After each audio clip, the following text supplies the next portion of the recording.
Quelle histoire! Henri IV et Lady de Nantes en un coup d'œil. Depuis le Moyen Âge, le catholicisme est la religion principale en Europe.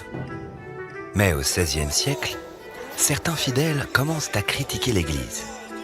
Ils estiment que les chefs religieux vivent dans le luxe et qu'ils s'éloignent du véritable message de la Bible.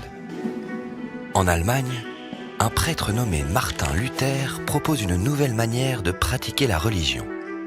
Plus simple et plus proche des textes religieux, ces idées se répandent rapidement, notamment grâce à l'essor de l'imprimerie. En Europe, nombreux sont ceux qui se convertissent à cette nouvelle branche du christianisme qu'on appelle le protestantisme. Mais cela ne plaît pas du tout aux catholiques. Des conflits vont alors éclater. C'est le début des guerres de religion. En France, la famille royale, qui est catholique, cherche un moyen d'apaiser les tensions. On décide donc de marier Marguerite de Valois, la sœur du roi de France, à Henri de Navarre, un prince protestant. Quelques jours après les noces, des catholiques prennent les armes. C'est le massacre de la Saint-Barthélemy. Des milliers de protestants sont assassinés.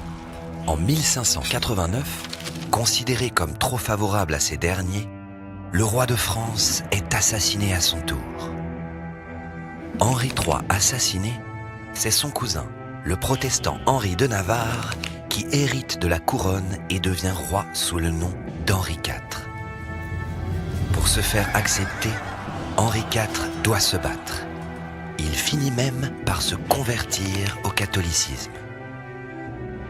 En 1598, il signe l'édit de Nantes qui offre aux protestants la liberté de culte, des droits civils et des places fortes où ils sont protégés.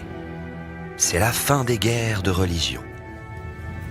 Soucieux du bien-être de son peuple, Henri IV encourage le développement de l'agriculture et de l'industrie.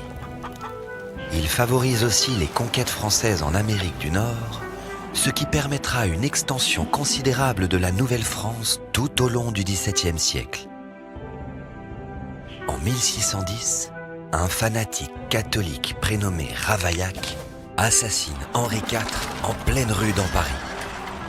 75 ans plus tard, le roi Louis XIV révoquera l'édit de Nantes, ravivant ainsi les tensions religieuses en France. Vous êtes un stit ? Rendez-vous sur quellehistoire.com pour retrouver nos ressources pédagogiques. Fiches, cartes, chronologie, activités, audio. Tout le programme scolaire est sur quellehistoire.com. À tout de suite.